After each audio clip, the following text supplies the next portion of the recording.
بسم الله الرحمن الرحيم ألم تر كيف فعل ربك بعاد إرم ذات العماد التي لم يخلق مثلها في البلاد وثمود الذين جابوا الصخر بالواد وفرعون ذي الأوتاد.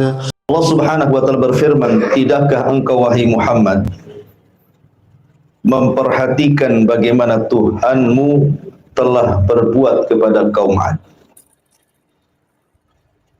Siapa kaum Ad? Yaitu penduduk Iram, ibu kota Ad, yang mempunyai bangunan-bangunan yang sangat tinggi,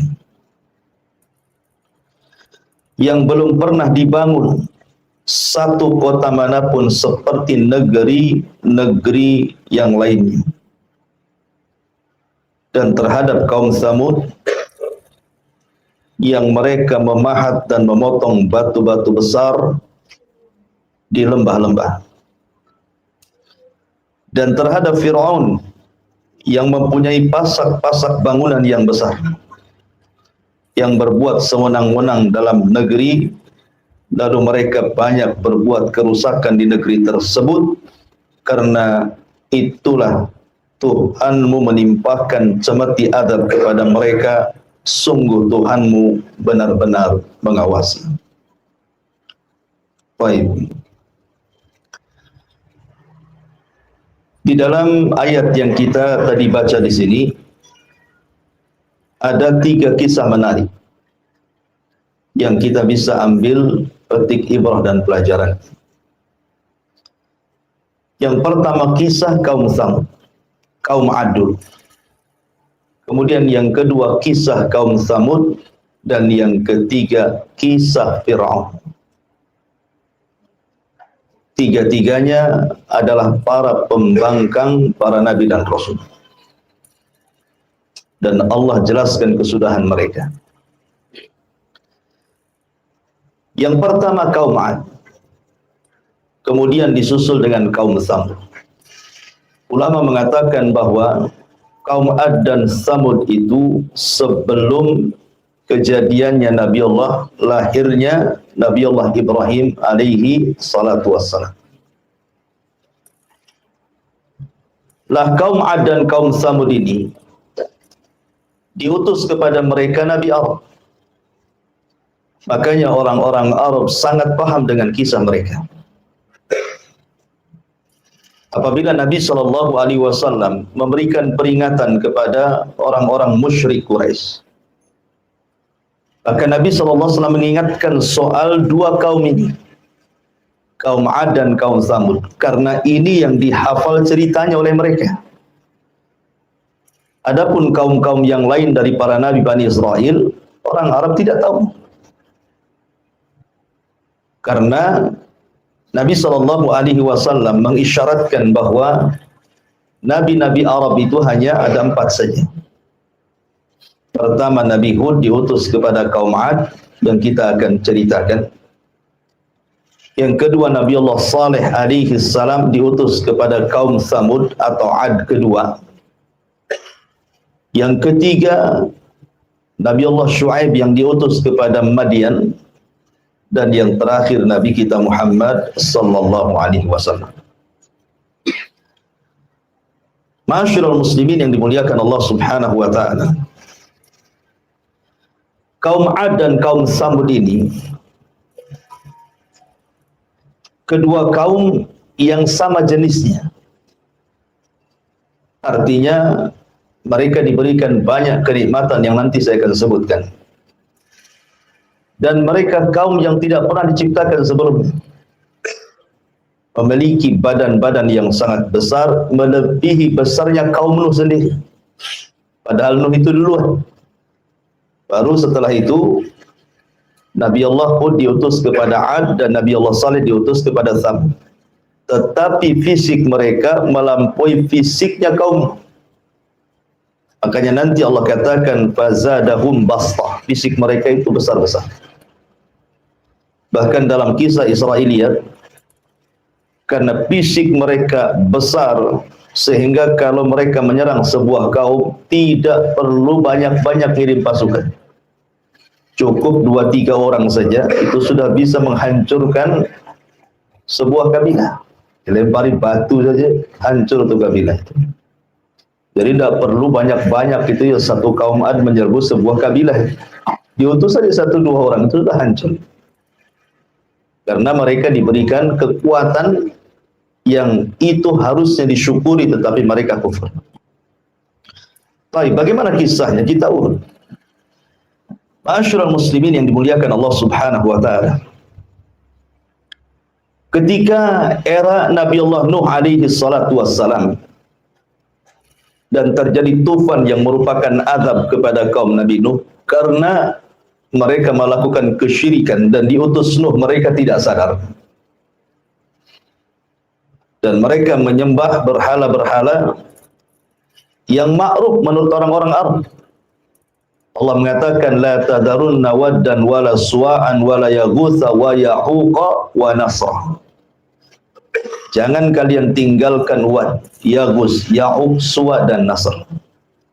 Ini amanatnya para pembesar kaum ketika Nuh berusaha untuk memalingkan sesembahan-sesembahan itu ke dalam tauhid. Ketika kemudian Nuh alaihi salatu wassalam berdakwah siang malam, bahkan Nuh itu berdakwah 950 tahun, bukan waktu yang singkat, lama. Tapi tidak ada tanda-tanda kaumnya beriman. Justru kaumnya malah hendak mencelakakan. Dari situ Nuh kemudian berdoa kepada Allah dan mengatakan, Rabbi inni maghlubun fantasir. Ya Rabb, aku akan dikalahkan oleh mereka, tolong aku. Maka Allah Subhanahu wa taala merintahkan untuk membuat kapal. Singkat cerita, akhirnya ketika azab Allah Subhanahu wa taala mau turun, maka Nuh diperintah untuk masuk ke dalam kapal membawa 3 putranya dan beberapa orang yang beriman serta beberapa binatang berpasang-pasangan. Maka datanglah banjir yang sangat besar, perpaduan hujan dan air yang muncrat dari bumi. Jadi satu. Kita aja di Batam nih kalau hujan 3 hari berturut-turut banjir. Ya. Bagaimana pula dengan hujan yang kemudian disatukan dengan air bumi? Air bumi dilautkan ke daratan, ditambah pula dengan hujan.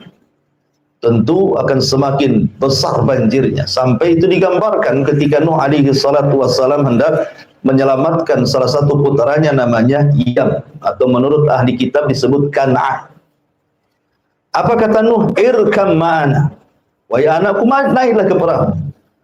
Tetapi anaknya degil dan mengatakan sa'awi ilal jabal. Biarkan aku akan naik saja ke gunung, enggak akan sampai banjir ini ke gunung.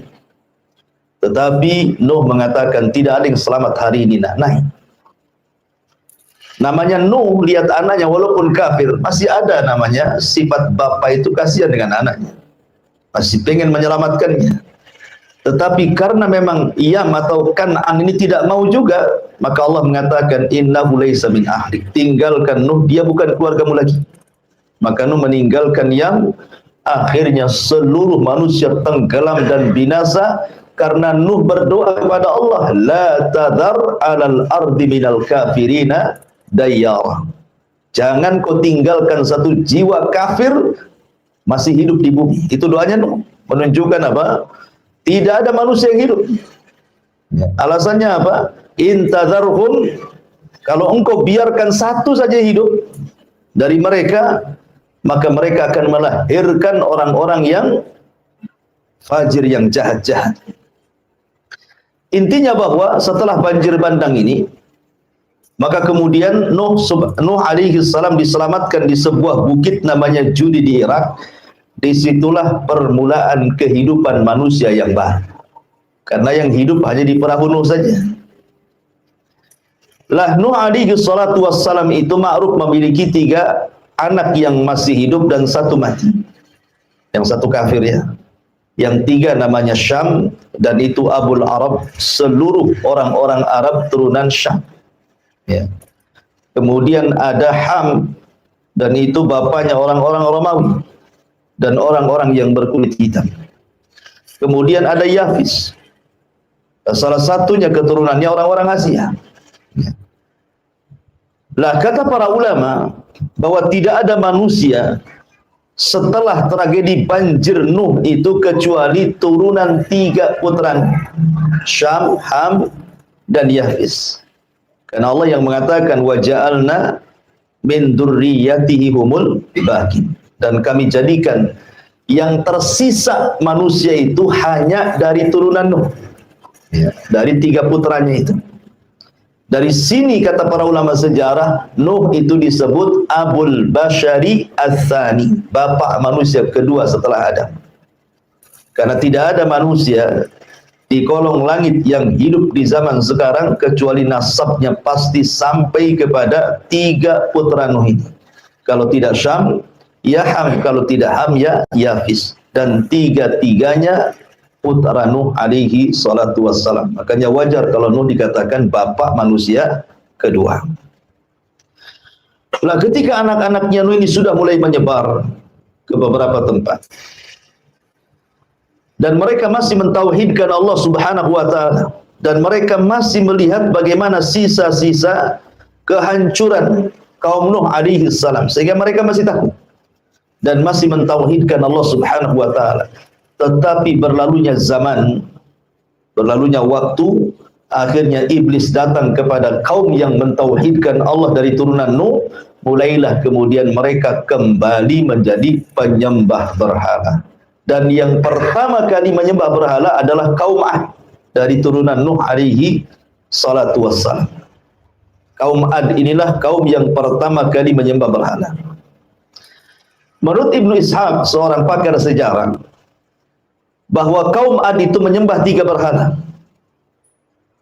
3 berhala yang mereka sembah. Pertama Samad, kemudian yang kedua Soda, dan yang ketiga Haba. Ya, ada yang mengatakan Somud atau Somad, kemudian Soda, dan juga Haba. Itulah 3 berhala yang disembah oleh kaum Ad. Masyarul muslimin yang dimuliakan Allah Azza wa Jalla, sebagai gambaran bahwa kaum Ad dan Tsamud itu ada kemiripan. Allah berikan 7 nikmat kepada mereka. Seringkas saja. Nikmat yang pertama yang Allah anugerahkan kepada kaum Ad ataupun kaum Tsamud setelahnya, karena Ad juga termasuk Tsamud masalahnya. Cuman Ad itu disebut untuk dibedakan antara Ad yang kedua, Allah menyebutkan Adanil Ula. Allah mengatakan bahwa kaum Ad itu disebut Adanil Ula, Ad yang pertama, adapun Tsamud itu Ad yang kedua. Artinya sama-sama kaum Ad itu sebenarnya. Cuman membedakan satu Ad, satu Tsamud gitu. Dan Tsamud itu nenek moyang orang Arab. Baik. Lah, di antara kenikmatan yang sangat besar yang Allah anugerahkan kepada kaum Ad adalah mereka menguasai ekonomi. Di zamannya mereka menguasai ekonomi. Dan siapapun atau apapun negaranya, kalau menguasai ekonomi, pasti dia bisa menjajah negeri yang lain. Ya kan? Ekonomi, kekuatan ekonomi itu bisa menjajah negeri yang lain. Lihat hari ini. Negeri-negeri yang kuat ekonominya, ya kan? Negara-negara yang maju luar biasa. Bisa menjajah negara-negara yang tidak maju, kan? Lah kaum Ad itu dilebihkan ekonominya, sehingga dengan ekonomi mereka bisa menjajah negeri-negeri yang lain. Dan itu nikmat yang Allah anugerahkan kepada mereka, kuatnya ekonomi. Kemudian yang kedua, kaum Ad diberikan fisik yang sangat kuat. Kaum Ad itu diberikan fisik yang sangat kuat, sampai fisik mereka melebihi fisiknya Nabi Nuh. Tetapi tentu tidak mungkin melebihi Nabi Allah Adam alaihi salatu wassalam. Karena ada kisah-kisah Israiliyat yang kemudian mereka menggambarkan bagaimana fisiknya kaum Ad itu ada yang sampai 100 meter. 100 meter tinggi kali. Celana antum tidak bisa dipakai mereka. Apalagi baju nggak muat. Apalagi celana dalam. Artinya bahwa sampai mengatakan 100 meter. Ini mustahil. Nah, kisah ini tentu bertentangan dengan hadis Nabi Shallallahu Alaihi Wasallam bahwa fisik yang paling tinggi, yang paling kuat, yang paling kekar, yang paling tampan hanyalah fisiknya Adam alaihi salam. Makanya ketika Rasul berjumpa dengan Nabi Yusuf saat peristiwa Isra Mi'raj, apa kata Rasul? Aku melihat Nabi Yusuf mendapatkan separuh ketampanan Adam. Separuh saja sudah memfitnah banyak wanita. Berarti Adam itu jauh lebih tampan dibandingkan Nabi Yusuf, kan itu kan separuhnya saja. Jadi kalau Nabi Adam hidup di zaman sekarang, mungkin semua wanita akan memandang Adam. Kalau Yusuf saja satu Mesir terfitnah, bagaimana pula Adam alaihi salatu wassalam. Dan ini mematahkan teori Darwin yang mengatakan manusia berasal dari kera, kan itu ya. Kera cakep atau tidak cakep? Mana ada kera cakep? Antum dandan, antum kasih bedak pun tidak akan cakep kera itu. Ya mungkin si Darwin saja yang ikut kera. Kita ikut Nabi Adam. Baik, masyarul muslimin yang dimuliakan Allah Azza wa Jalla. Jadi nikmat yang kedua, mereka diberikan fisik yang kuat, kemudian tinggi. Yang tadi saya kisahkan, kalau menghancurkan sebuah kabilah tidak perlu bawa pasukan, cukup dikirim 2-3 orang saja sudah cukup, gitu ya. Dilempari batu saja sudah mati semua satu kabilah. Karena di zaman Ad itu hanya Ad yang punya fisik seperti itu. Jadi kaum-kaum yang sezamannya itu ya kecil-kecil gitu ya, di bawahnya kaum Ad. Makanya kaum Ad itu menguasai, ya karena fisiknya yang besar, itu nikmat harusnya. Mereka syukuri kan. Kita aja kalau masuk tentara, kalau pendek agak terima, kan gitu ya.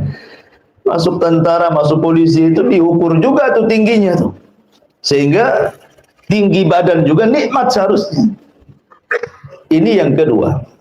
Yang ketiga, Allah Subhanahu wa taala anugerahkan mereka memiliki strategis perang yang luar biasa. Dan mereka tidak pernah dikalahkan. Dan Allah mengatakan wa idza batashtum jabbari. Ini biasanya untuk jimat.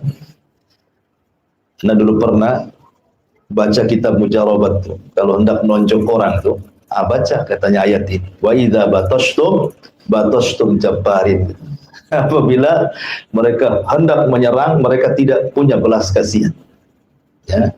Jadi kaum Ad itu punya strategis perang, kalau nyerang itu tidak pernah kalah itu. Dan mereka kaum yang sangat bengis sekali. Sehingga tidak ada satupun kabilah di zaman itu. Karena kan belum ada negara-negara saat sekarang gitu ya. Masih kabilah-kabilah juga, umatnya juga belum banyak di zaman itu. Tidak ada yang berani, kalau diserang itu nyerang betul mereka. Tidak punya belas kasihan sama sekali. Karena mereka memiliki selain fisik besar gitu ya, memiliki strategis perang yang luar biasa. Ya, ini nikmat yang ketiga. Nikmat yang keempat, Allah Subhanahu wa taala berikan kesuburan. Ladang mereka subur, sawah mereka subur, ternak mereka subur.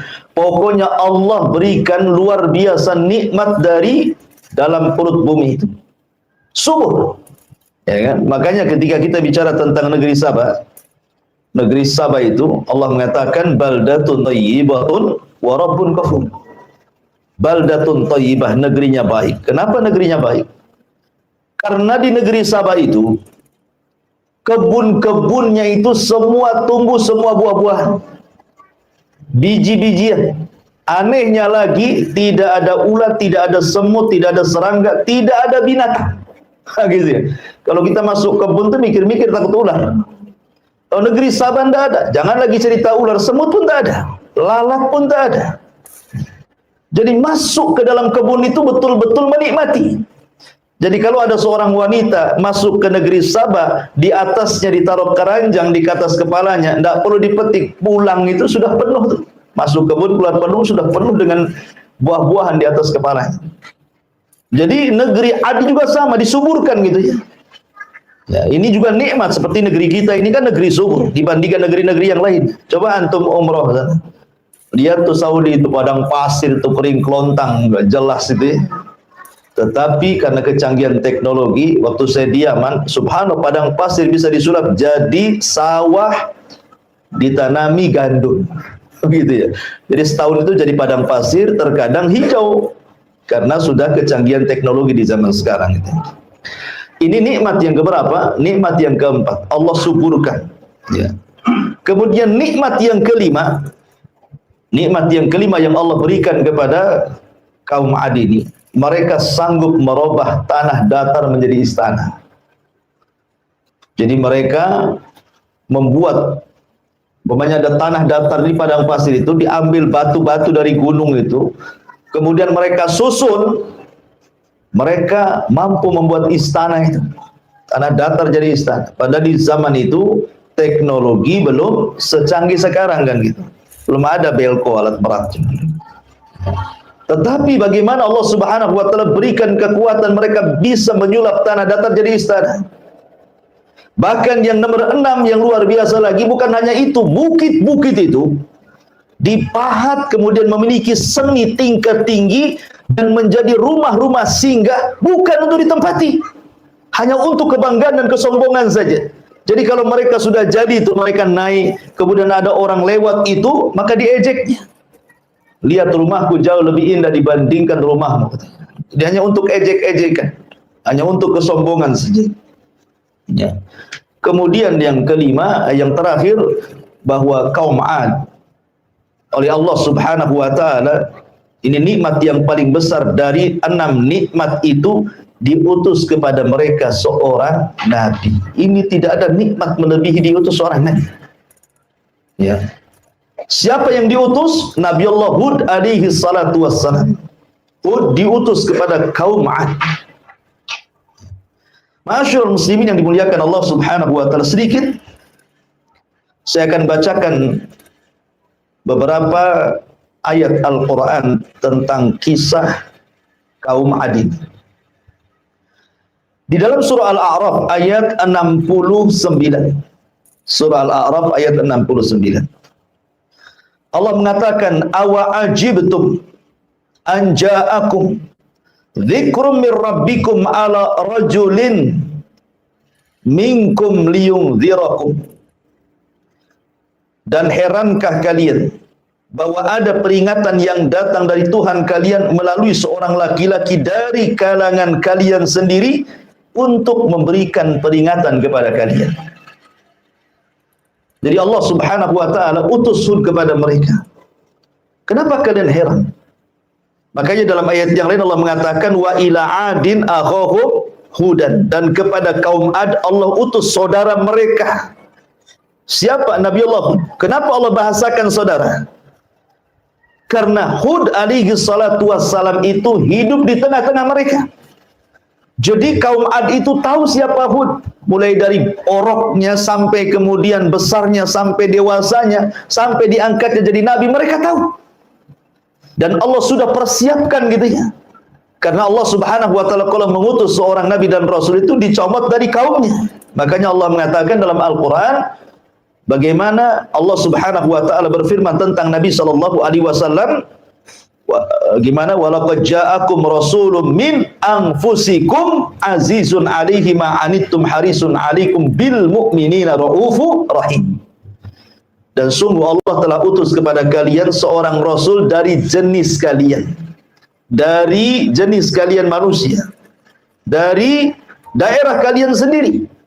Ya. Jadi mereka sudah paham siapa Hud itu sebenarnya. Kemudian fitrah dakwah seorang nabi itu pasti mendakwakan tauhid. Yang pertama didakwahkan adalah dakwah tauhid. Tapi sebelumnya Hud alaihi salatu wassalam berusaha untuk mengingatkan nikmat. Pentingnya kita diingatkan nikmat, ikhwan, supaya jangan kufur. Ya. Makanya kemudian Allah mengatakan, wadhkuru ij'alakum khulafa min ba'di nuhin wa zadakum fil khalqi bastah fadhkuru ala Allah la'allakum tuflihun.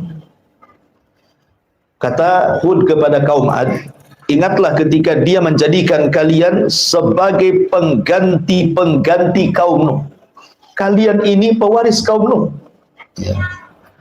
Kemudian, dan Allah Subhanahu wa taala telah lebihkan kalian dalam kekuatan tubuh dan perawakan kalian. Maka ingatlah akan nikmat-nikmat yang Allah anugerahkan kepada kalian supaya kalian beruntung. Jadi kaum Hud ini diingatkan oleh Nabi Allah Hud supaya jangan lupa nikmat. Allah sudah berikan ekonomi yang baik, Allah sudah berikan tanah yang subur, Allah sudah berikan fisik yang kuat, kalian bisa ditakuti oleh bangsa-bangsa yang lainnya. Maka syukurnya cuma satu, tauhidkan Allah, tinggalkan haba, tinggalkan somut, tinggalkan sodah, Patung-patung kalian itu nggak ada gunanya gitu. Karena itu bentuk kekufuran nikmat. Jadi Hud mengajak mereka kepada tauhid, ani'budullaha wattaqu, sembahlah Allah dan bertakwalah kepada Allah Azza wa Jalla. Dan begitulah dakwah para nabi, dimulai dari tauhid. Bendera dakwah para nabi itu dimulai dari tauhid. Dan itu Allah Subhanahu wa taala katakan, walaqad ba'atsna fi kulli ummatir rasulan ani'budullaha wajtanibu taghut. Dan sungguh kami utus pada tiap-tiap umat seorang rasul utusan, tugas mereka hanyalah meneriakkan sembahlah Allah, tauhidkan Allah, jauhi sesembahan selain Allah alias taghut. Ya. Kemudian Allah Subhanahu wa taala ingatkan lagi dari lisan Yahud kepada kaum Ad itu. Atabnuna bi kulli ri'in ayatan ta'basun wa tattakhiduna masani'a la'allakum takhludun. Apakah kalian mendirikan pada tiap-tiap tanah yang tinggi tempat-tempat bangunan-bangunan yang berfungsi sebagai tanda-tanda bagi orang-orang yang lewat untuk bermain-main? Kemudian di tempat-tempat tersebut kalian mengambil hanya untuk olok-olokan orang yang melewat, dan kalian membuat benteng-benteng, yakni penampungan-penampungan air di bawah tanah. Maksudnya seolah-olah kalian merasa akan dikekalkan selamanya. Jadi keyakinan orang kaum Ad juga, mereka sama sekali tidak yakin tentang kehidupan akhirat. Mereka merasa mereka itu akan hidup selamanya begitu. Makanya mereka membuat tampungan-tampungan di bawah rumah itu, air seolah-olah mereka tidak akan mati. Bahkan celakanya mereka memiliki pemahaman dahriyah. Kalaupun mereka itu mati, yang menjadikan mati itu hanya waktu yang berjalan saja. Kami hidup dan mati itu hanya waktu saja. Nah, gitu ya. Ini kan pemahaman orang ateis. Jadi orang ateis sudah ada sejak zaman dulu. Ya, yang enggak mengakui ketuhanan gitu ya, yang menganggap bahwa kita mati dan hidup itu hanya berjalannya waktu saja. Itulah keyakinan taraf, keyakinan kaum Ad, dan mereka berusaha untuk mengejek siapa? Nabi Allah Hud alaihi salatu wassalam. Dan umumnya ikhwan, para nabi itu bukan ditentang orang-orang lemah, tidak. Umumnya para nabi itu ditentang orang-orang kuat. Para pejabat, orang-orang kaya, para pemimpin, itu yang menentang para nabi sebenarnya. Padahal tidaklah nabi diutus kepada sebuah umat untuk berpolitik. Nabi itu bukan untuk berpolitik diutus, bukan untuk merebut kekuasaan, tidak. Ya. Bukan untuk menggalang umat, kemudian melakukan pemboikotan atau mencalonkan diri jadi pemimpin capres, enggak. Ya. Nabi diutus itu tidak berpolitik. Nabi diutus itu hanya untuk berdakwah. Seandainya seorang pemimpin masuk Islam, tidak mungkin dicopot dari kepemimpinannya, tetap dia pemimpin kan itu ya. Nah, cuman karena ketakutannya para pembesar itu kepada Nabi, seolah ketika makin banyak yang didakwai, makin banyak orang yang ikut, seolah-olah terancam kekuasaannya. Masyarul muslimin, dan itu akan terjadi pada setiap negara dan bangsa-bangsa. Ya, kalau ada seorang dai kemudian ada banyak pengikutnya, itu penguasa takut biasanya. Kan itu. Atau dimanfaatkan untuk kampanye, didekatilah ustadz-ustadz, kiai-kiai, masjid-masjid gitu ya. Ya, untuk bersuara biasanya. Karena paling efektif kampanye itu lewat tokoh-tokoh agama, karena paling banyak pengikutnya masalahnya kan itu. Kemudian meyakinkan dengan dalil-dalil, itu yang lebih hebatnya lagi. Orang yakin itu ya. Walaupun sebenarnya kibul semuanya. Taib, bayangkan Allah mengatakan di sini, qalal mala'ul ladzina kafaru min qaumihi. Pemuka-pemuka orang-orang kafir dari kaumnya berkata, inna lanaraka fi safahatin wa inna lanadhunnuka minal kadhibin. Kata mereka, sesungguhnya kami benar-benar memandang engkau wahai Hud kurang akal, dan sesungguhnya kami menganggap engkau wahai Hud adalah pendusta. Setiap dai pasti akan dilabeli dengan dua label ini. Ya, setiap dai yang mendakwakan tauhid loh ya. Setiap dai yang mendakwakan tauhid pasti akan dilabeli dengan dua sifat ini. Pertama dikatakan kurang akal, yang kedua pendusta. Coba saja kalau antum berdakwah tauhid, antum buatlah channel di YouTube gitu kan. Antum berantas kesyirikan. Antum berantaslah itu penyimpangan terhadap sunnah-sunnah Nabi SAW. Oh, besoknya sudah ada itu yang nyaut, itu yang jawab. Kan gitu ya. Oh, ini orang gila, mecah belah. Itu macam-macam ngomongnya. Karena memang tabiat dakwah seperti itu. Nabi lo dikatakan pendusta, tukang sihir, tukang tenun, macam-macam Rasul itu. Maka Nabi Hud pun kurang lebih saja. Ketika Hud alaihi salatu wasallam mengatakan, ya qaumi ibudullaha ma lakum min ilahin ghairu afala tattaqun. Wahai kaumku, sembahlah Allah, tidak ada sesembahan selain daripada Allah Subhanahu wa taala, tidakkah kau bertakwa? Maka mereka mengatakan, wahai Hud, kau ini orang gila, ngapain kau berdakwah? Kau ini pendusta. Maka Hud mengatakan dengan lembut, ingat, ini juga salah satu tariqah dakwah gitu ya. Para nabi itu diceritakan dalam Al-Quran untuk diambil pelajaran. Ketika kaum Hud itu berusaha dengan sangat keras, kasar gitu ya, menuduh macam-macam kepada Hud, tetapi Nabi Allah Hud menganggap dan membalas dengan kelembutan. Katakan kepada Nabi SAW, wa in kunta faddan ghalidhal qalbi lan faddu min hauli. Kalau engkau keras kepala wahai Muhammad, kau kasar kepada kaummu, maka mereka akan lari dari kamu. Makanya kelembutan itu asas dakwah. Apa kata Hud? Ya qaumi laisa bi safahatun walakinni rasulun min rabbil alamin. Aku tidak gila, aku waras. Akan tetapi Allah mengutusku menjadi nabi kalian, menjadi rasul kalian yang membawa amanah dari Allah Subhanahu wa taala. Uballigukum risalati rabbi wa ana lakum nasibun amin. Akulah menyampaikan amanat Tuhanku kepada kalian saja, dan saya adalah penasehat yang amanah yang Allah tunjuk untuk mendakwai kalian. Ma'asyiral muslimin yang dimuliakan Allah Subhanahu wa taala. Intinya bahwa Hud alaihi salam terus mendakwai kaumnya dan para pembesar, tetapi Allah Subhanahu wa taala takdirkan memang kaum itu mendustakan para nabinya. Makanya Allah mengatakan kadzabat adanil mursalin.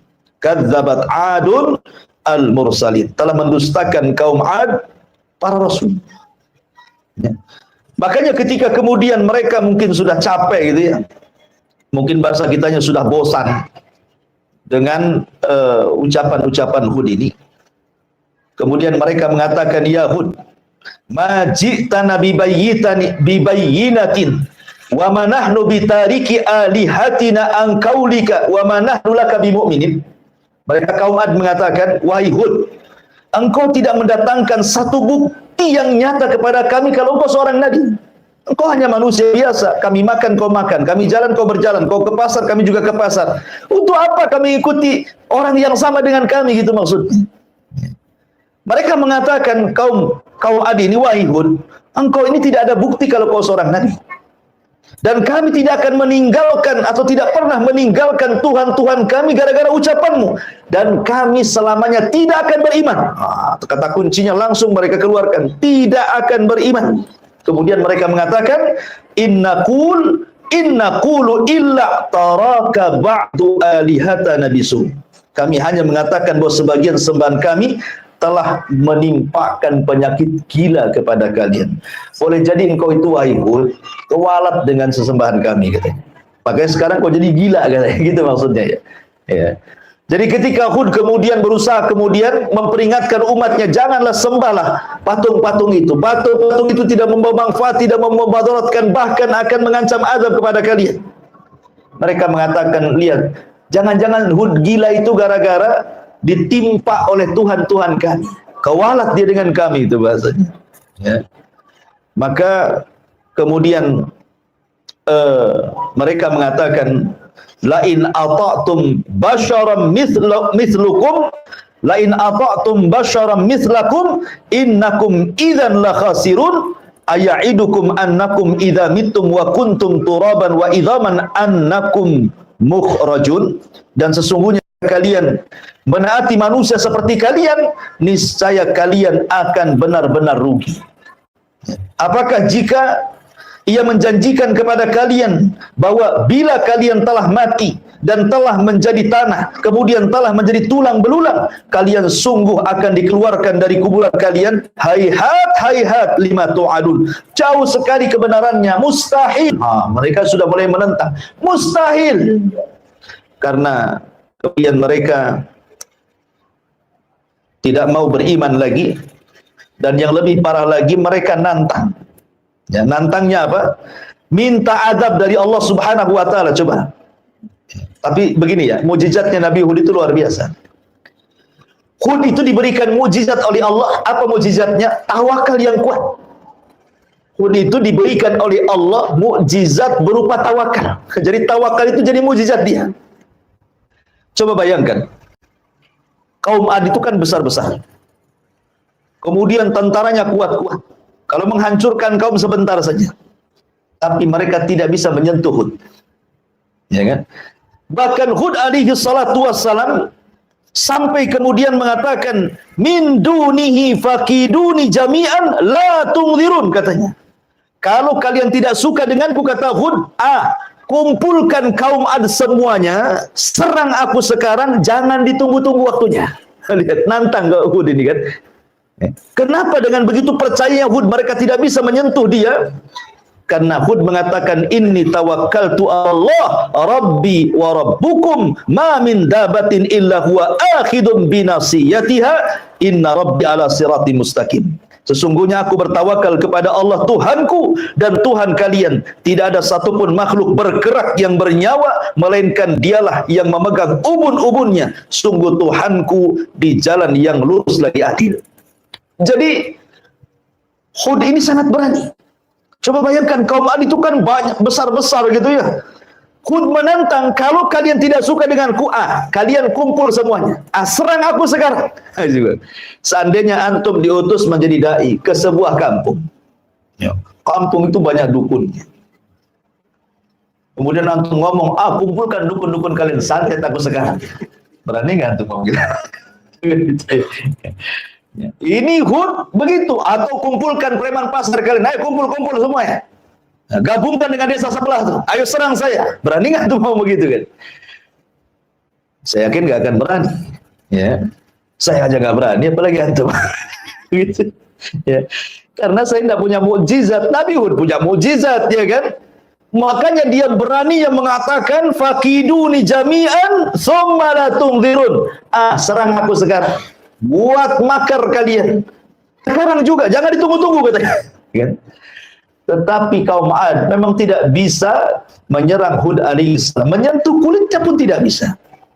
Itulah kelebihan namanya mukjizat Nabi Allah Hud alaihi salatu wassalam.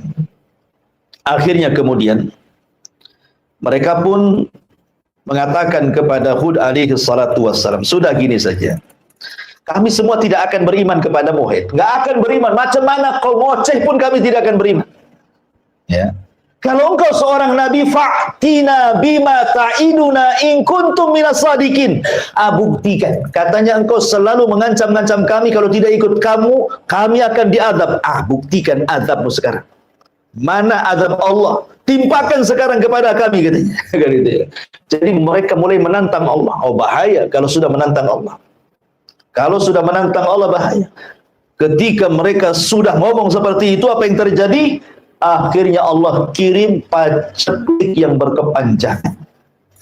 Ada yang mengatakan 3 tahun tidak turun hujan.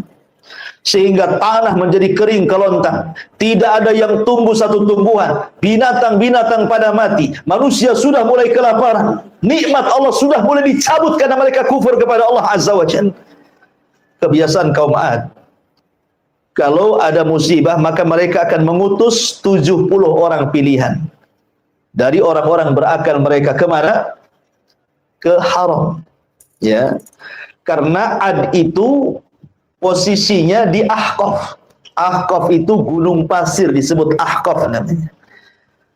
Dan di dalam Al-Quran, Allah jadikan 2 nama surat. Hud, Allah jadikan nama surat, suratul Hud. Kemudian Ahqaf, Allah jadikan nama surat juga, suratul Ahqaf. Ya kan? Jadi dua-duanya jadi nama surat. Kalau Ahqaf itu artinya gunung pasir, letaknya antara Hadraul Maut dan Oman. Tengah-tengahnya itu Ahqaf. Disitulah kaum Ad tinggal. Artinya kan masih dekat dengan haram, Yaman, ya kan? Yaman ke Mekah kan dekat. Jadi mereka ini, orang-orang pilihan ini, berangkatlah dari Ahqaf ini, menuju haram, tanah haram, menuju Ka'bah. Ya. Menuju tanah suci gitu. Maksudnya haram itu waktu itu memang sudah jadi tanah suci karena yang membangun pertama kali Ka'bah adalah malaikat. Kemudian setelah itu Adam alaihi salatu wasalam, kemudian hilang, baru kemudian diperbaharui oleh Ibrahim alaihi salatu wasalam. Jadi orang-orang 7 orang pilihan ini ke haram berdoa. Ya. Cuman masalahnya sampai di haram, mabok pula mereka, berzina pula mereka, disuruh sama kaumnya, suruh berdoa, sampai di haram malah mabok. Coba bayangkan. Bejatnya orang-orang adil. Akhirnya diingatkan sesama mereka lah, kita akan diutus untuk berdoa di sini. Kenapa kita mabuk berzina pula di sini? Akhirnya mereka sadar. Ketika mereka sadar, akhirnya mereka pun berdoa semuanya di haram, di tanah suci itu. Tiba-tiba ada suara di balik awan. Apa suaranya? Aku kabulkan keinginan kalian, kan ku kirim awan kepada kalian. Tinggal milih, mau awan putih, mau awan merah, mau awan hitam. Mereka berpikir, wah, doa kita diijabah. Mereka suruh memilih awan putih, tak mungkin ada hujan. Awan putih itu terang, kan gitu ya. Awan merah, wah sedikit airnya. Awan hitam sajalah kan gitu. Karena biasanya kalau sudah gelap, ya kan, siang-siang ini teduh gitu, wah ini mau hujan deras. Itu prasangka mereka. Makanya kemudian mereka pun pulang dengan bahagia karena mereka sudah dapat ilham. Pulanglah mereka ke negeri Ahqaf, pulang kampung, dan memberitahu kampungnya bahwa doa mereka sudah diijabah. Betul, Allah Subhanahu wa taala kirim awan kepada mereka, dan itu Allah gambarkan dalam Al-Qur'an. Falamma ra'auhu aridan mustaqbila awdiyatihim, maka ketika mereka melihat, ya, ada awan hitam yang menuju lembah-lembah mereka, ladang-ladang mereka, sawah-sawah mereka, semua keluar. Bayangkan, mereka tidak paham kalau ini ada. Jadi seluruh kaum Ad keluar dari rumah-rumah mereka, dari anak kecil, orang dewasa, laki-laki, perempuan, tua, muda, semua keluar. Ingin merasakan hujan yang sudah 3 tahun tidak hujan-hujan. Mereka bernaung di awan itu. Apa yang terjadi? Qalu, mereka mengatakan, hadza 'aridun mumtiruna. Mereka mengatakanlah awan yang akan menurunkan hujan kepada kami. Dengan bangganya mereka bernyanyi-nyanyi, berteriak-teriak dengan penuh kebahagiaan. Inilah awan yang akan menurunkan hujan kepada kami. Maka Allah mengatakan, bal huwa masta'jaltum bi rihun fiha adzabun alim. Maka Allah katakan, bahkan ini azab yang kalian minta disegerakan datangnya, yaitu angin yang mengandung azab yang sangat pedih bagi kalian. Rupanya awan hitam itu permulaan azab Allah. Mereka tidak paham. Ya. Jadi hati-hati bahwa terkadang orang menyangka itu nikmat, rupanya di balik nikmat itu ada azab. Ya, ini pelajaran. Terkadang ada orang diberikan nikmat oleh Allah Subhanahu wa taala dengan nikmat yang melimpah, tapi rupanya nikmat itu menggiring mereka kepada azab. Makanya kenapa terkadang kenikmatan itu disebut istidraj. Ya, dalam bahasa akidah disebut istidraj. Orang itu kalau usaha maju terus, buat bisnis maju terus, buat ini maju terus. Kok enggak pernah enggak maju? Enggak pernah enggak dirugikan, untung terus. Ini hati-hati. Usaha ini sukses, usaha itu sukses, akhirnya jadi kaya raya gitu ya. Nanti suatu ketika nikmat ini justru kalau sampai dia lalaikan akan berubah menjadi nikmat azab yang pedih bagi dia. Makanya hati-hati dengan istidraj itu. Ma'asyiral muslimin yang dimuliakan Allah Azza wa Jalla. Akhirnya kemudian Allah katakan, tudammiru kulla syai'in bi amri rabbiha. Fa asbahu la yura illa masakinuhum kadzalika nazzil qaumal mujrimin. Yang menghancurkan segala sesuatu dengan perintah Tuhannya, sehingga mereka kaum Ad menjadi tidak tampak lagi di bumi kecuali hanya bekas-bekas tempat tinggal mereka. Demikianlah kami memberi balasan kepada kaum Ad, kaum yang sangat pendosa itu. Bagaimana azabnya? Allah Subhanahu wa taala ketika mengirim awan hitam itu, tiba-tiba angin muncul dari langit. Angin puting beliung muncul dari langit ke bumi, kemudian membawa semua yang ada di bumi naik ke langit. Coba ini kan manusia sudah keluar semua kan, yang kecil yang besar berada di awan itu. Tidak ada satupun yang di rumah itu karena semua keluar. Rupanya datang angin menyapu orang-orang ini, mengangkat ke langit. Mereka diputar-putar di puting beliung itu. Sampai-sampai Allah Subhanahu wa taala mengatakan sakharaha alaihim sab'a layalin wa thamaniyata ayyam husuman fataral qauma fiha sar'a ka'annahum a'jazun nakhlin khawiyah. Allah menimpakan angin itu kepada mereka selama 7 malam 8 hari terus menerus tidak berhenti. Maka kami melihat kaum Ad pada waktu itu mati bergelimpangan seperti batang-batang pohon kurma yang telah kosong dan laku. Artinya ketika anginnya selesai, badan-badan mereka jatuh ke bumi, mereka nancap seperti tunggul-tunggul kurma. Lihat bagaimana Allah Subhanahu wa taala azab kaum Ad seperti itu. Adapun Nabi Allah Hud, sebelum azab ini datang dia sudah pergi dulu. Bersama siapa? Bersama kaumnya yang beriman yang tidak banyak itu menuju mana? Menuju Hijr. Ya. Hijr itu di mana? Makanya ada suratul Hijr. Dalam Quran itu ada suratul Hijr kan? Ya. Hijr itu tengah-tengah antara Hijaz. Hijaz itu Mekah dan Madinah. Ya. Dan Syam, tengah-tengahnya itu Hijr. Ada yang mengatakan Yordania dan Hijaz, tengah-tengahnya itu Hijr.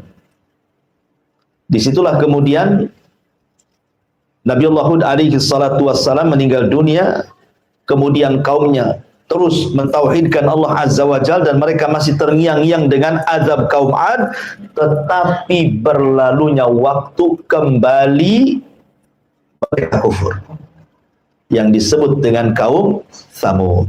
Ya. Jadi setelah kehancuran kaum Ad itu, mereka masih mentauhidkan Allah Azza wa Jalla.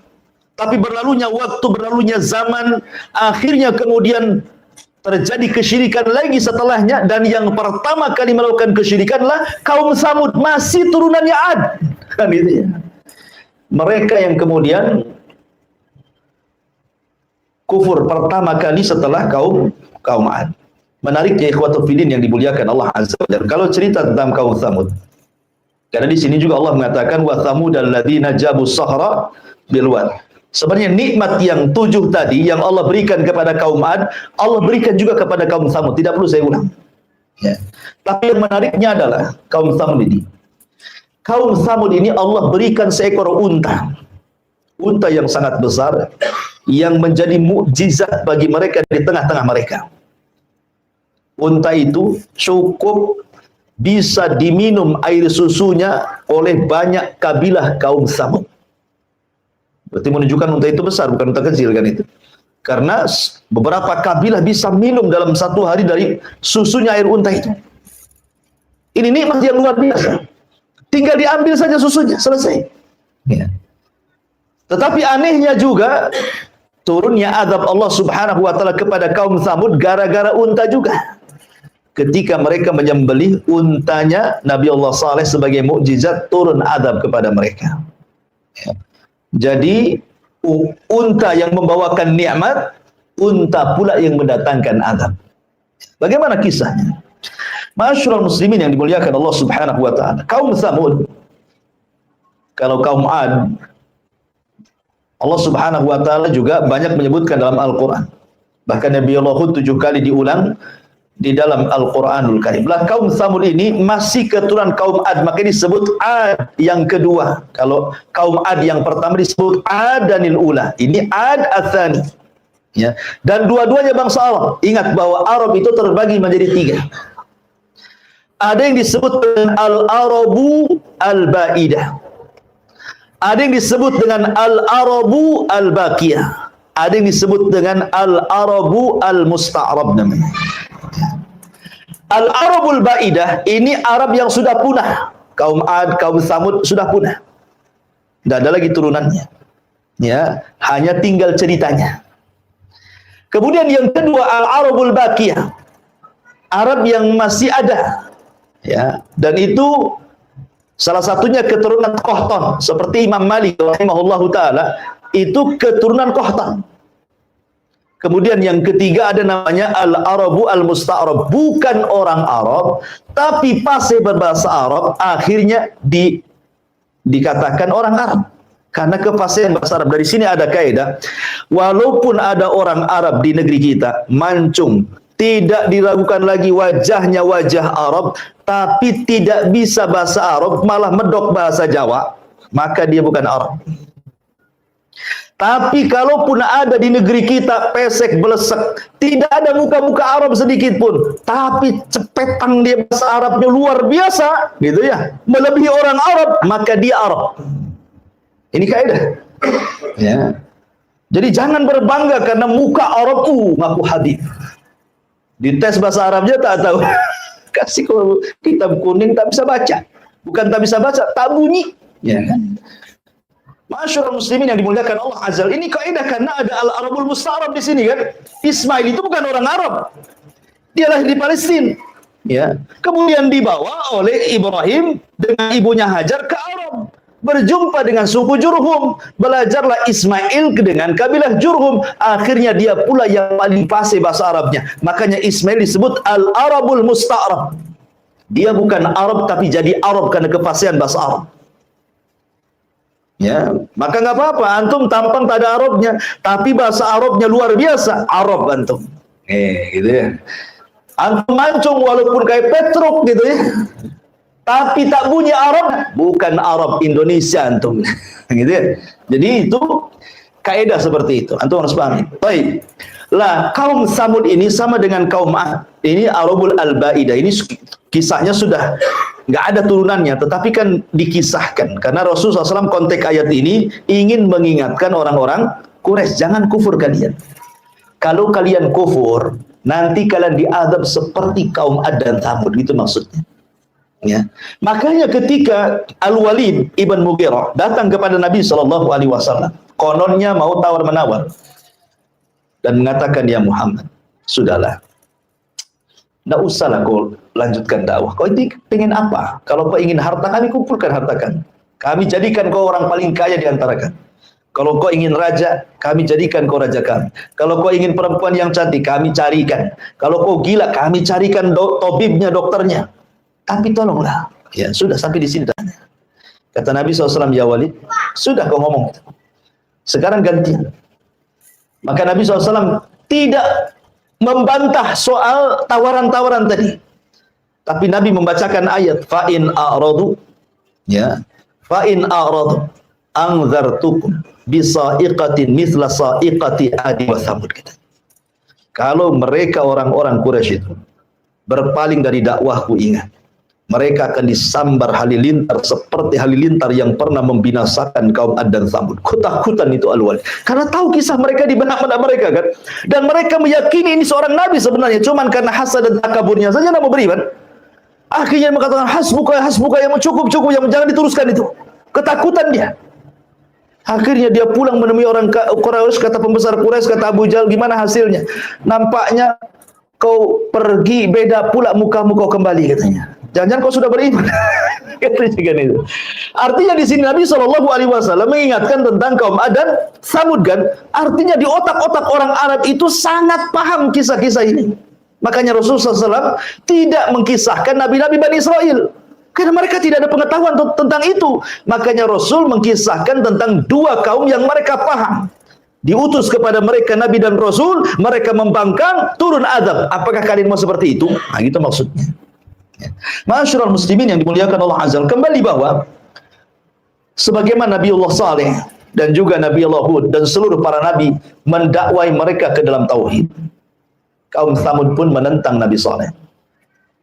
Tidak perlu saya ceritakan panjang-panjang karena kita ambil singkat-singkatnya saja. Akhirnya mereka pun mengatakan, ya Saleh, kalau engkau seorang nabi, kami tidak melihat ada bukti dari kamu. Ya. Bukankah seorang nabi harus bawa mukjizat? Kata Nabi SAW, mau kalian apa? Mereka mengatakan, kalau engkau seorang nabi, keluarkan dari batu ini unta. Tetapi bukan hanya sekedar unta. Unta usyara. Usyara itu yang sedang hamil 9 bulan. Jadi kalau keluar langsung hamil. langsung lahir gitu maksudnya. Itu namanya unta usyara. Ya. Akhirnya kemudian usyara itu 10 bulan ya. Dari kalimat usyara. Jadi unta yang hamil 10 bulan kalau keluar dari batu langsung melahirkan. Permintaannya aneh gitu. Akhirnya kemudian Nabi Soleh berdoa, meminta izin untuk melaksanakan 2 rakaat salat, kemudian berdoa kepada Allah Azza wa Jal, dan Allah kabulkan permintaannya. Tiba-tiba batu berbelah, kemudian keluar unta tadi. Kemudian Nabi Soleh membuat aturan, ya, ini unta adalah berkah bagi kalian. Makanya naqatullah, ini unta Allah, ingat. Sesuatu yang dinasabkan kepada Allah punya kemuliaan. Baitullah, rumahnya Allah. Naqatullah, untanya Allah. Sesuatu yang dinasabkan kepada Allah pasti punya kemuliaan. Nabi Soleh sudah mewanti-wanti, ini unta mukjizat bagi kalian. Tapi tolong bagi waktu. Saat kalian mengambil air, ya, maka kalian jangan ganggu unta. Kalian boleh ambil air, dan kalian kok boleh mengambil air susunya. Tapi besoknya unta itu yang akan minum, kalian tidak boleh mengambil air. Kalian cukup mengambil air susunya saja. Jangan ganggu dia. Kalau ganggu, kalian akan ditimpa adab. Terus berlalu, berhari, berbulan, bertahun, mereka mendapatkan nikmat dari unta itu. Dan Nabi Soleh terus mendakwahkan dakwah tauhid kepada kaum Tsamud. Sampai pada waktunya ada pula orang hasad, ya, tidak suka dengan unta itu. Seorang wanita. Ada yang mengatakan 2 wanita. Yang satu kaya, yang satu banyak anaknya, bekerja sama. Kemudian dikatakan, siapa yang bisa menyembelih unta saleh, maka saya akan berikan kekayaan dan dia boleh menikah dengan salah satu putri dari putri-putri kami. Kemudian ada pula yang daftar, namanya Kidar ibn Salib. Kidar ibn Salib dan satu kawannya, lupa saya namanya. Ya. Kidar ibn Salib nih dan Malik ibn Kinan atau Sinan, Malik ibn Sinan atau siapa namanya. Pokoknya 2 orang ini siap daftar. Tetapi sebelum dia membunuh unta Nabi Soleh itu, dia gerilya door to door dulu ke rumah-rumah, minta pendapat. Gimana kalau kayak sembelih Nabi Soleh? Setuju nggak? Setuju. Gimana? Setuju. Setuju. Akhirnya satu kampung setuju. Rupanya kebanyakan mereka tidak suka. Makanya kenapa Allah mengatakan fa'aqaruha, ya, menggunakan jama. Mereka pun menyembelih unta Soleh, padahal yang menyembelih 2 orang. Tapi bahasanya menggunakan jama karena disepakati satu kampung, ya. Mereka sepakat, cuman eksekutornya cuman si Kidar ibn Salib dan kawannya ini yang betul-betul mengeksekusi untanya Nabi Soleh sembelih, kemudian dikuliti dan dimakan dagingnya. Dalam kisah Israiliyat kan dia bawa unta, anak untanya itu, ya, anaknya unta Yasruh pergi kemudian masuk lagi ke dalam batu. Itu kisah Israiliyat. Dalam Quran atau dalam Sunnah itu tidak ada kisah seperti itu. Hanya mukjizatnya Nabi unta itu, mukjizatnya Nabi Soleh itu adalah seekor unta tanpa disebutkan punya anak, gitu, tanpa disebutkan keluar dari batu, enggak, ya, cuman seekor unta, gitu saja. Dari mana unta itu? Ya pokoknya dari Allah lah kan, namanya unta Allah. Nah, cuman kalau kita lihat Israiliyat lebih jelas gitu kisahnya, ya. Oh, unta itu permintaan Bani Israel sama dengan di zaman Nabi SAW kan meminta mukjizat kan, untuk terbelah bulan jadi 2 kan. Maka terbelah bulan jadi 2 tuh. Tetapi setelah kejadian mereka menuduh Nabi SAW sebagai tukang sihir, katanya. Laqad dhahara sihru Muhammad. Muhammad sudah nampak sihirnya. Mereka mukjizat malah nuduh sihir, ya. Intinya bahwa disembelilah untanya Nabi Allah Soleh alaihi salatu wassalam. Maka sebagaimana yang ma'ruf gitu, ya, yang ma'ruf, maka Nabi Soleh ini mengingatkan mereka, jangan disembelih, kalau tidak datang azab kepada kalian. Betul-betul disembelih, ya.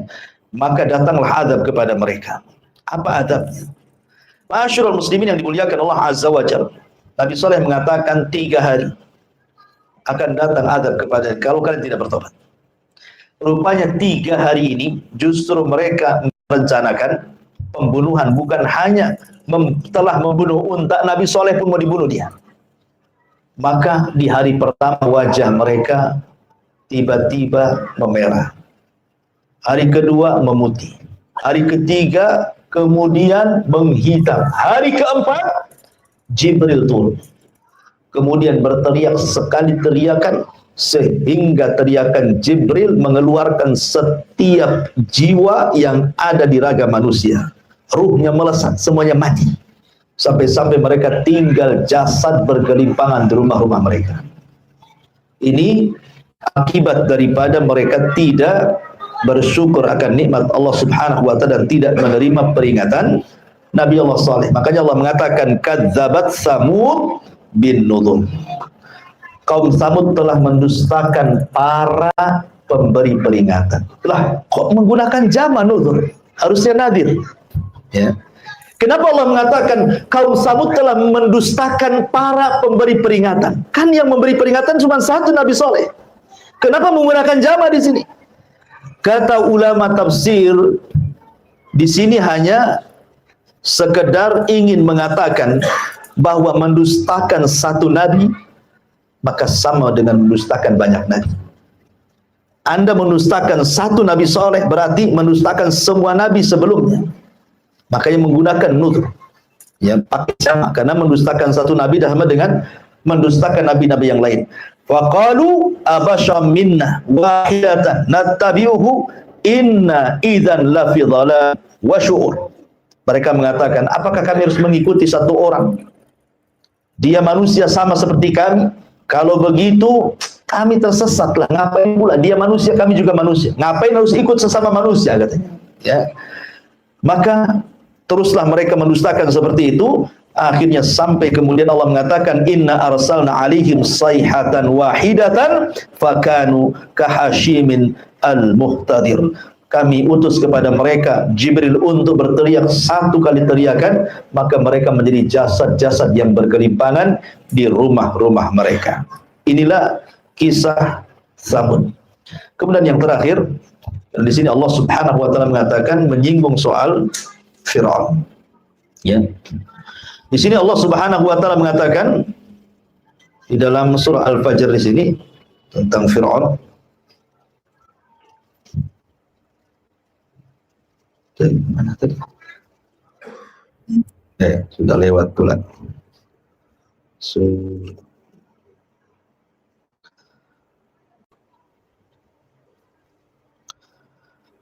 Allah Subhanahu wa taala mengatakan wa fir'auna dzil autad, dan terhadap Fir'aun yang memiliki pasak-pasak bangunan yang sangat besar. Ini sudah beralih ya. Kalau dua kisah sebelumnya cerita tentang bangsa Arab, ya. Kalau ini cerita Bani Israel. Karena kenapa dipilih Fir'aun?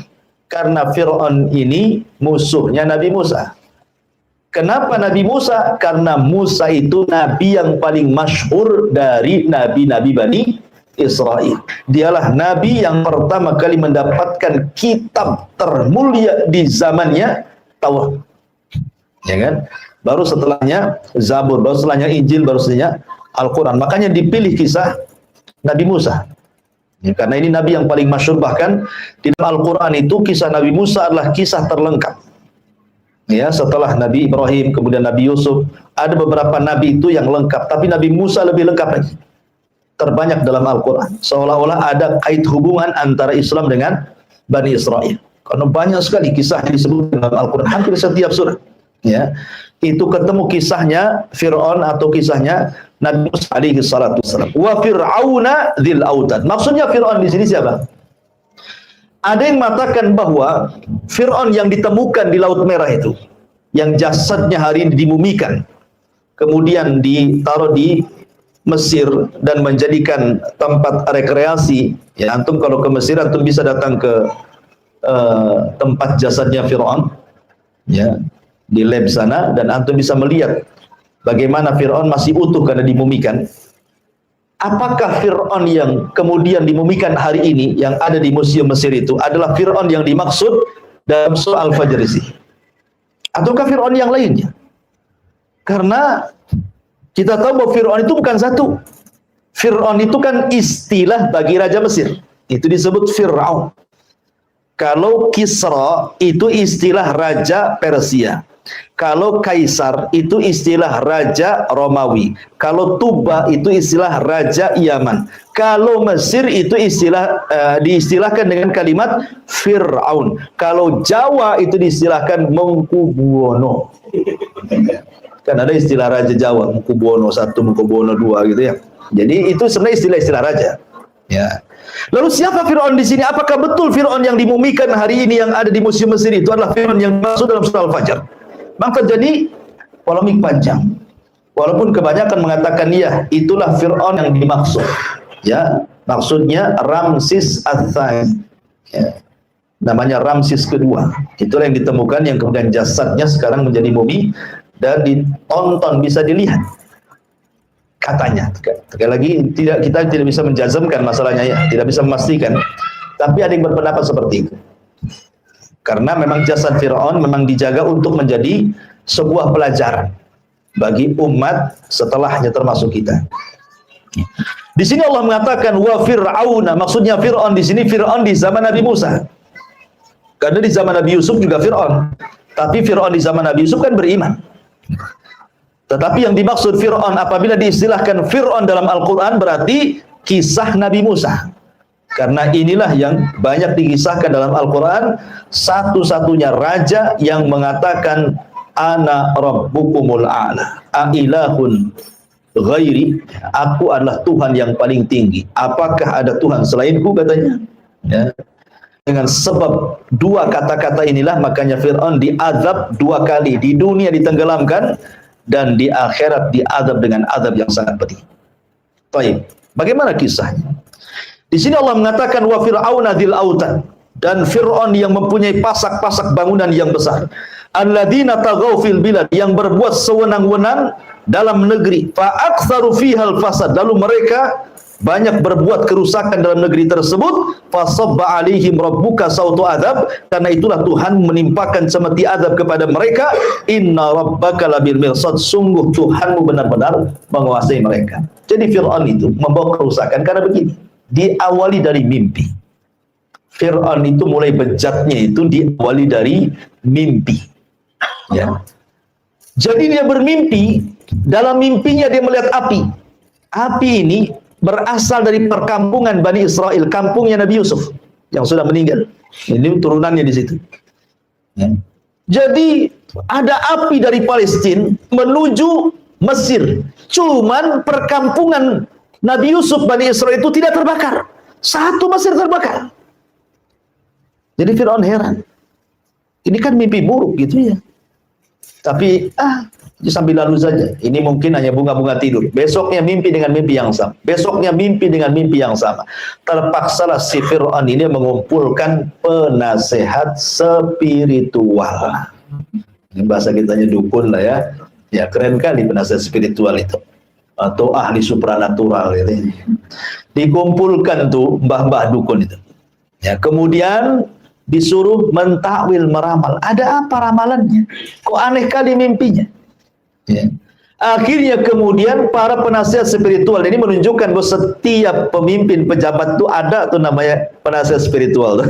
Karena di sini Fir'aun ada penasihat spiritual tuh. Ya, jangan-jangan tingkat RT aja ada penasihat spiritualnya.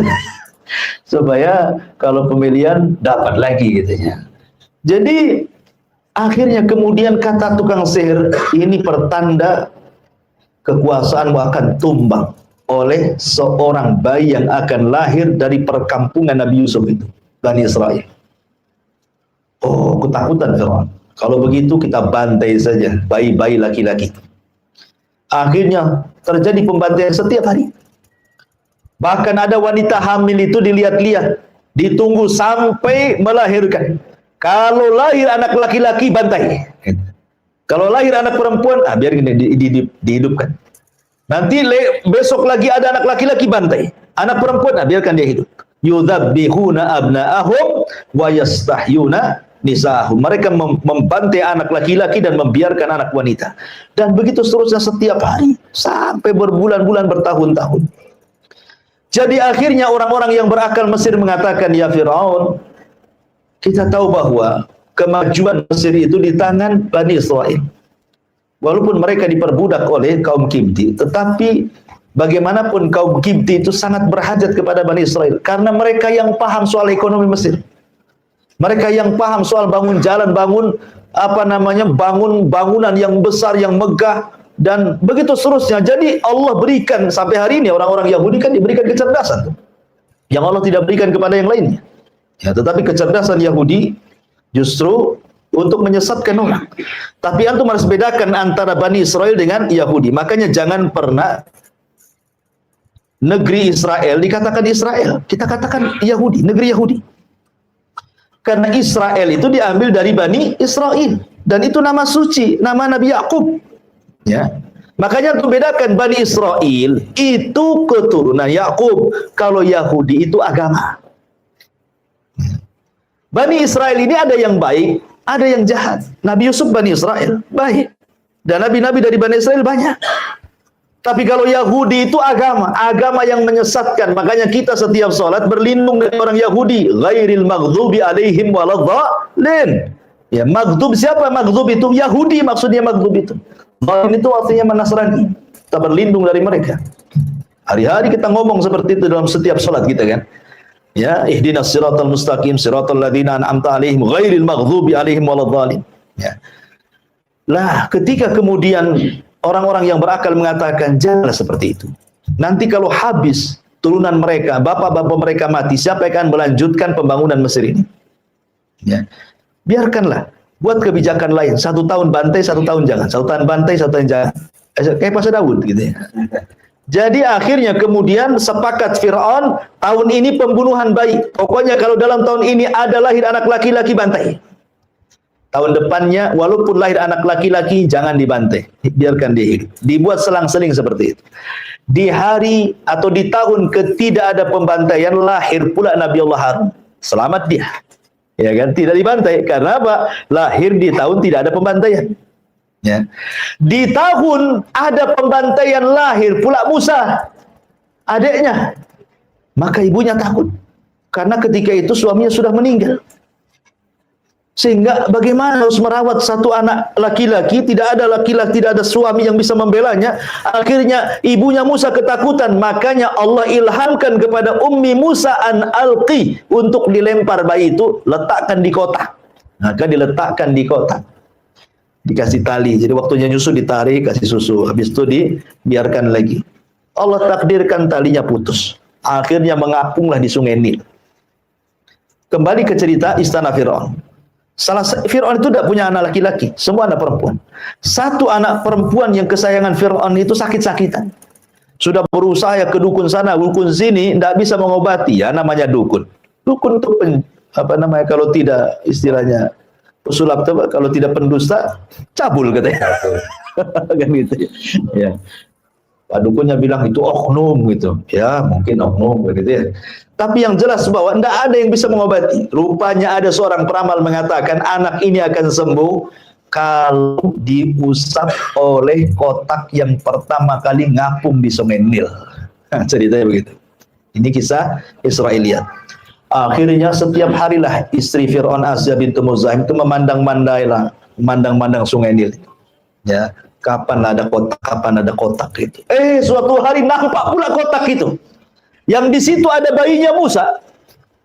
Maka istrinya Fir'aun Asya bintu Muzahim memerintahkan pengawalnya untuk mengambil kotak itu. Pas ketemu isinya bayi, Allah ilhamkan ke dada istrinya Fir'aun langsung cinta kepada bayi itu. Karena dia nggak punya anak lagi masalahnya. Ketika melihat bayi itu langsung senang, apalagi cakep bayinya.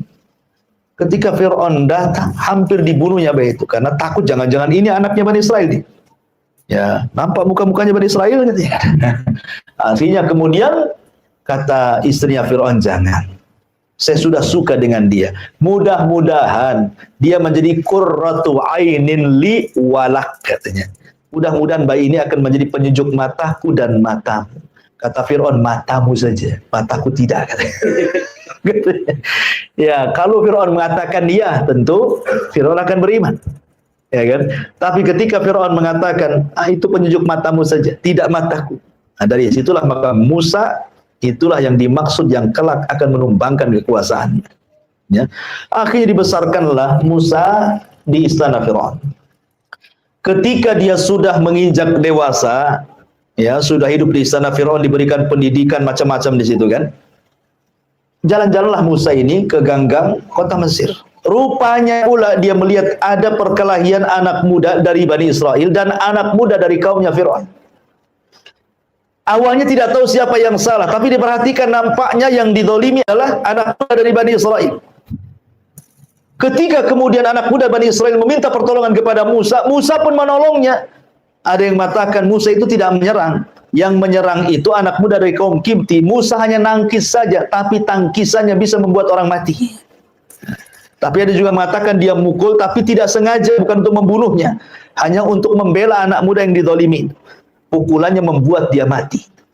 Ingat, hukum di Mesir kala itu siapa yang membunuh dibunuh kisos. Ya kan? Maka Musa pun bingung dia, karena dia sudah bunuh orang. Ya. Tidak ada yang tahu peristiwa ini kecuali anak muda dari Bani Israel, Nabi Musa dan orang yang sudah mati itu. Belum ada yang tahu. Ya, apalagi alat buktinya dihilangkan semua. Dirusak semua, ya kan? Susah tuh nyingkapnya juga. Ya. Akhirnya kemudian suatu hari, ini nggak ada yang tahu loh. Ya, kecuali Musa dan anak muda dari Bani Israel saja. Memang anak muda dari Bani Israel itu suka buat ulah rupanya. Di kesempatan yang lain dia lagi ribut katanya. Dia lagi ribut. Ketika Musa lewat ke orang ini lagi yang buat ribut ini.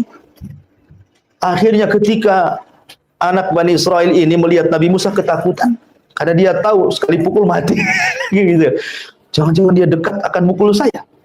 Ya, padahal Musa itu kan memastikan siapa yang salah, siapa yang benar gitu ya. Tapi anak muda ini sudah takut duluan ketika Musa menghadap dia. Akhirnya sebelum dia dipukul Nabi Musa, apakah engkau akan membunuh aku seperti kau bunuh kemarin orang itu kau bunuh? Akhirnya orang jadi tahu lah yang membunuh kemarin tuh. Kan tadinya nggak tahu kan? Tadinya kan tersembunyi gitu kan, karena nggak ada alat buktinya lagi. Ya. Tiba-tiba dia bertanya karena ketakutan, Nabi Musa, apakah engkau akan membunuh seperti engkau membunuh kemarin?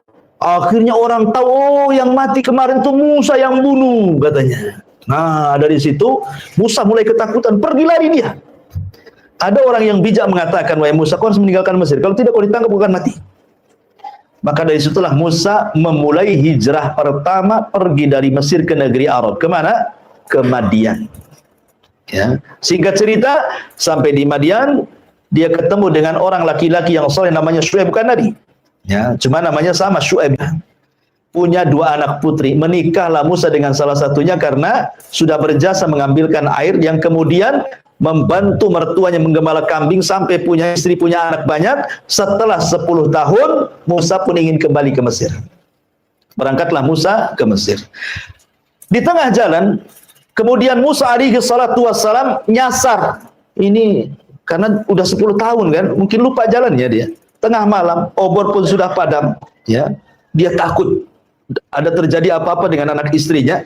Maka tiba-tiba di tengah malam dia melihat ada cahaya dari kejauhan. Dia mengatakan sama istrinya, kamu tinggal di sini.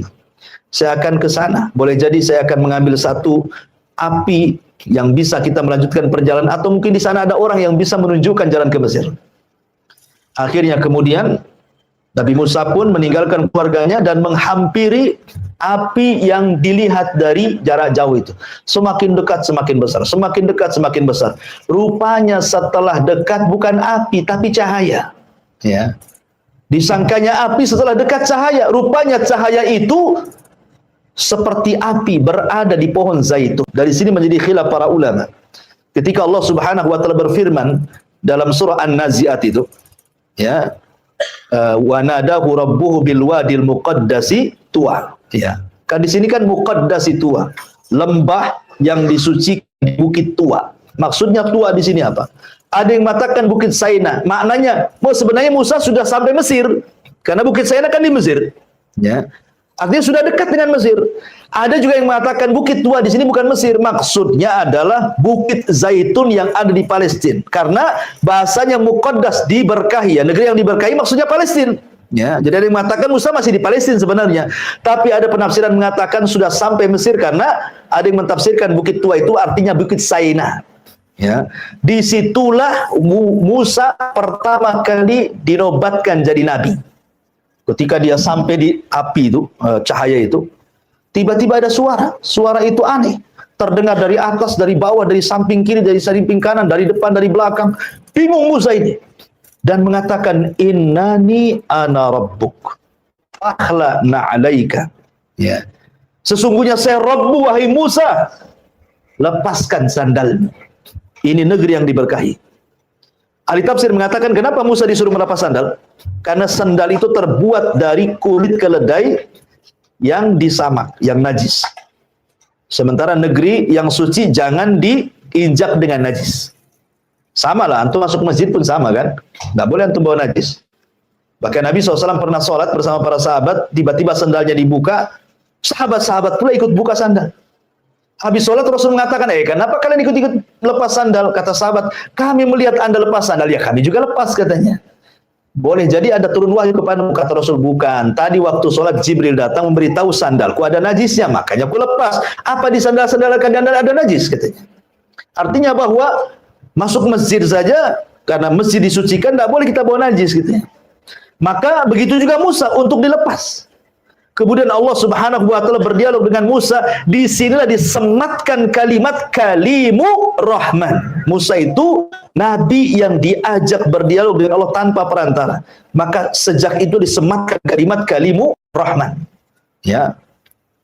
Lah, Musa itu kan kemana bawa tongkat. Jadi Allah Subhanahu wa taala kemudian dibalik cahaya itu mengatakan, wa ma biyaminika ya Musa, itu di tangan kananmu apa itu? Kata Musa, ini asaya, ini tongkatku ya Allah. Ya, atawakkau fi, aku suka menggunakan sandaran, atau ahusyu ala ghanami, terkadang aku untuk menggiring kambing, atau ma'aribu ukhra, atau yang lainnya. Ya. Kata Allah Subhanahu wa taala, kalau begitu lemparkan tongkatmu sekarang. Nih, sekarang Nabi Musa dikagetkan dengan suara Allah Subhanahu wa taala, maka Allah ingin menampakkan kekuasaannya supaya Musa makin yakin bahwa di hadapannya adalah Tuhannya. Ya, makanya Allah mengatakan, lempar tongkatmu yang ada di tangan wahai Musa. Dilemparlah tongkat itu, tiba-tiba jadi ular besar. Musa kaget. Ya, langsung dia loncat ke belakang. Tapi Allah mengatakan, la takhaf. Jangan takut.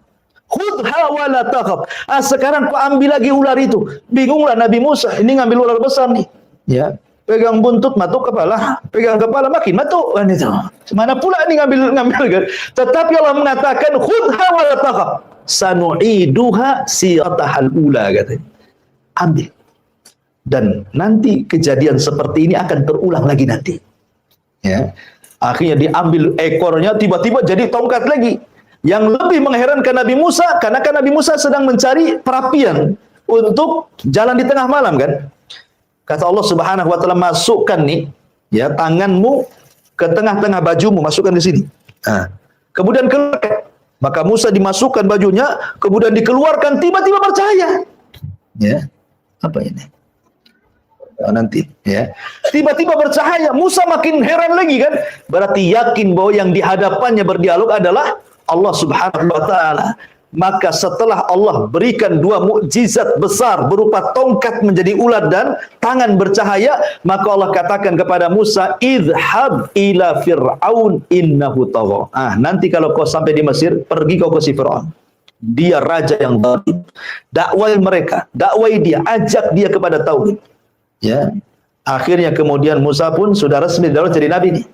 Maka berangkatlah bersama keluarganya ke Mesir. Masalahnya Musa ini ngomongnya pelat, ya, dia tidak fasih.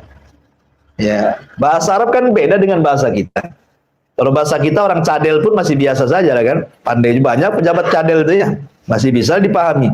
Tapi orang Arab ini bahasa Arab tidak bisa kalau tidak fasih. Ya. Lah, karena dia tidak fasih, dia punya abang namanya Harun, fasih pula bicaranya. Maka dia mengatakan, afsahu minni lisanan. Saya punya abang ya Rabb, dia lebih fasih lisannya dibandingkan diriku. Jadikan dia wazirku. Ya, maksudnya jadikan dia, angkat dia jadi nabi. Jadi Nabi Harun diangkat jadi nabi itu karena permintaan Musa. Maka Allah kabulkan. Harun diangkat jadi nabi. Berangkatlah dua orang ini menuju istana Fir'aun. Diketuknya Fir'aun. Kata Fir'aun, siapa? Kata penjaga Musa. Oh Musa, masuk-masuk. Karena Fir'aun kenal lah siapa Musa. Namanya anak angkatnya. Ya. Ketika sampai di istana, mulailah Musa dan juga Harun mendakwai Fir'aun, mengajak kepada tauhid kepada Allah Azza wa Jalla. Fir'aun geleng-geleng kepala saja. Sudah 10 tahun hilang, datang-datang pula ngajak-ngajak kayak gini katanya. Akhirnya Fir'aun mengatakan, "Hei Musa, kau ini buronan. Ya, kau sudah membunuh orang. Kau belum dapat hukuman." Kata Musa, "Ya Fir'aun, aku membunuh satu jiwa itu pun tidak sengaja. Jiwa yang kau bunuh ribuan jiwa," katanya. "Siapa yang berhak dihukum?" katanya. "Bayi-bayi yang kau bantai itu udah berapa itu?" katanya. "Aku ini bunuh orang gak sengaja. Kau bunuh orang sengaja lagi." Ya.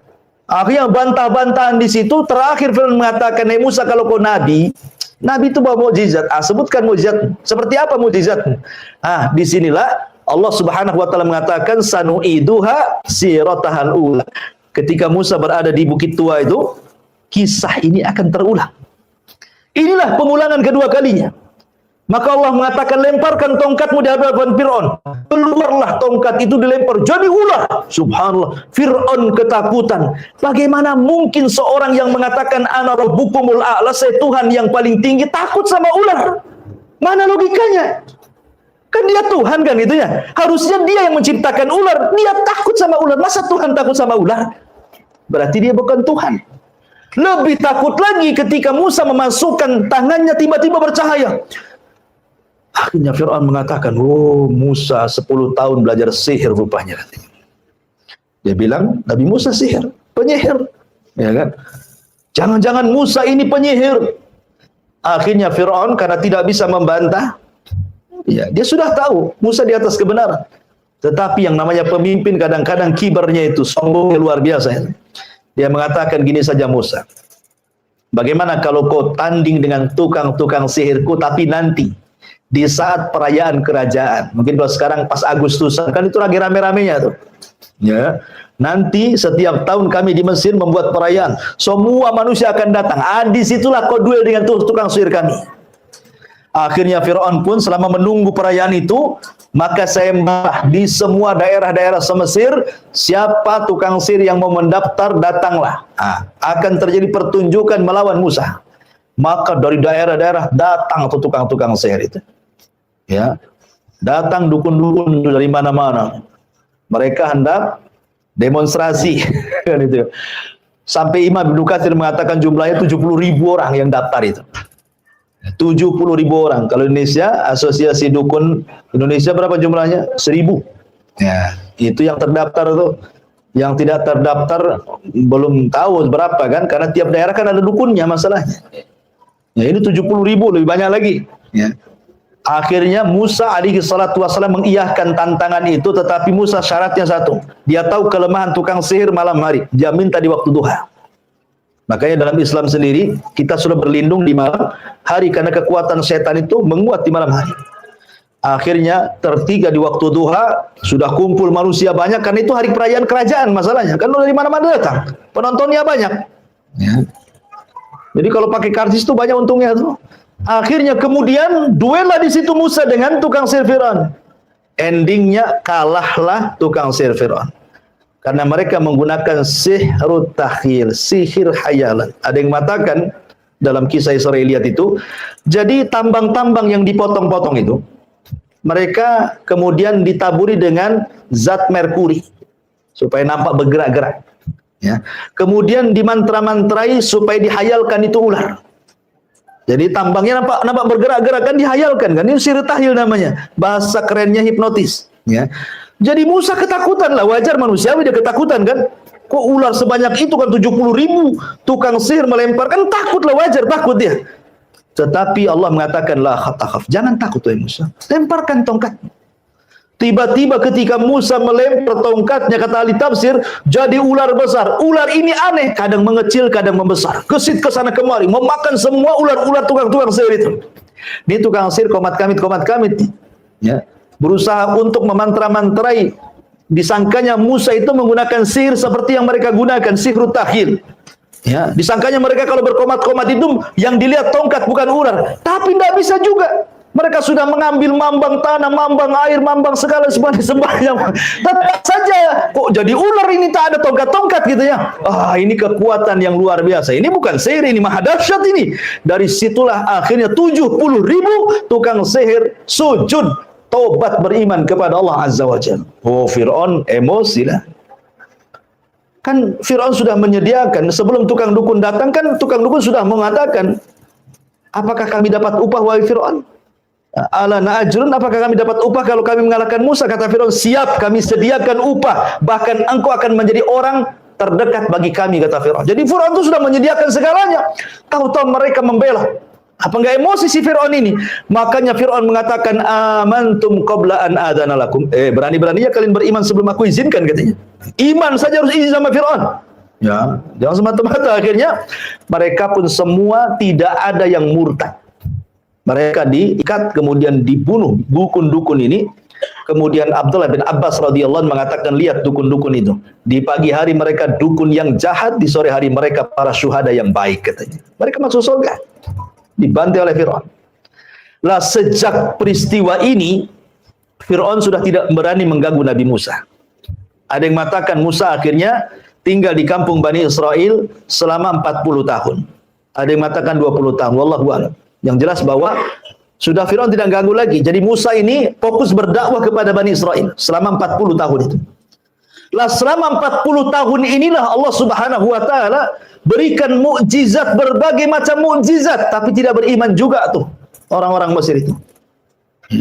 Pertama dikirim tupan, angin yang menghabiskan tanaman. Akhirnya karena mukjizat ini tidak mungkin diangkat kecuali dengan doanya seorang nabi. Datang angin topan. Semua binatang-binatang, tumbuh-tumbuhan mati semuanya.